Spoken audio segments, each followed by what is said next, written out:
اجر اتنا ہی زیادہ. اور صدقہ و خیرات کا ثواب اور اجر تو آپ جانتے ہی ہوں گے.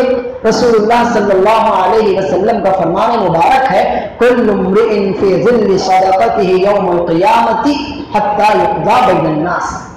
قیامت کے دن ہر شخص اپنے صدقے کے سائے میں ہوگا حتیٰ کہ لوگوں کے درمیان فیصلہ کر لیا جائے.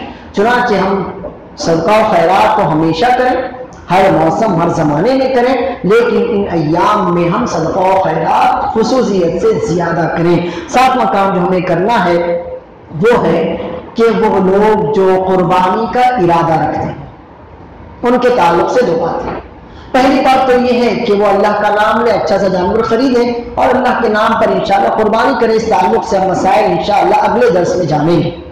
لیکن وہ لوگ جو قربانی کا ارادہ کرتے ہوں وہ اور اپنے بال اور ناخن نہ کاٹیں. رسول اللہ صلی اللہ علیہ وسلم فرماتے ہیں اذا رأى احدكم هلال ذي الحجة واراد ان يضحي فلا يأخذن من شعره ولا من اظفاره. تم میں سے کوئی قربانی کا ارادہ رکھتا ہو تو جب ذی الحجہ کا چاند طلوع ہو جائے تو اب وہ اپنے بال اور ناخن نہ کاٹے. تو گویا ایسا آدمی جو قربانی کا ارادہ رکھتا ہو وہ اپنے بال اور ناخن نہ کاٹے. گویا اس کے لیے اب بال اور ناخن کاٹنا حرام ہے. کب تک نہیں کاٹے گا؟ جب تک قربانی نہیں کرے گا. جب قربانی ہو جائے تو انشاءاللہ پھر وہ اپنے بال بھی کاٹ لے, ناخن بھی کاٹ لے. اب سوال یہ ہے کہ کیا وہ آدمی اکیلا ہی ہے, اس کے گھر والے بھی؟ تو دیکھیے قربانی پورے گھر والوں کی طرف سے ہو رہی ہے, لہٰذا وہ آدمی بھی اس کا خصوصی خیال رکھے. جو خود مالک ہے, اپنے گھر کا ذمہ دار ہے, اور اس کے گھر والے چونکہ قربانی سب کی طرف سے ہو رہی ہے لہٰذا سب لوگ اس بات کا اہتمام کریں. اور اس سلسلے میں ایک روایت آئی ہے, سنن نبی داؤد کی روایت ہے کہ اگر کوئی شخص قربانی نہیں کر سکتا ہے تو وہ بھی اپنے بال اور ناخن نہ کاٹے حتیٰ کہ عید الاضحیٰ ہو جائے. پھر وہ عید الاضحیٰ کے بعد اپنے ناخن اور بال کاٹے. فتن کا تمام اضحیت ہی عند اللہ, تو اسے بھی اللہ کے یہاں مکمل قربانی کا ثواب ملے گا. تو جان لیجئے کہ یہ روایت صحیح ہے.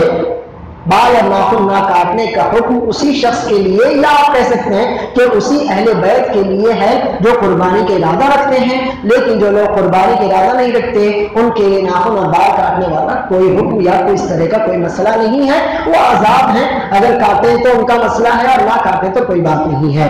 اور 8واں کام جو افسوس کہ اس سال سب لوگ نہیں کر سکتے سوائے ان چنندہ لوگوں کے کہ جنہیں اللہ رب العالمین نے توفیق دی اور اس سعادت سے نوازا. ہم اللہ تعالیٰ سے یہ امید رکھتے ہیں اور یہ دعا بھی کرتے ہیں کہ اللہ تعالیٰ مجھ کو, ہم سب کو, ہمارے اہل بیت کو اور تمام سننے اور دیکھنے والوں کو حج اور عمرے کی سعادت سے ضرور بضرور سرفراز فرمائے. تو 8واں کام جو اس عشرے میں کیا جاتا ہے وہ خصوصیت سے حج اور عمرے کا کام ہے. آپ جانتے ہیں کہ حج تو ہمارے دین کا ایک اہم ترین رکن ہے جس پر ہمارے دین کی عمارت قائم ہے. اور رسول اللہ صلی اللہ علیہ وسلم فرماتے ہیں العمرۃ الی العمرۃ کفارۃ لما بینہما والحج المبرور لیس له جزاء الا الجنہ, کہ ایک عمرہ دوسرے عمرے کے درمیان کے گناہوں کا کفارہ بن جاتا ہے.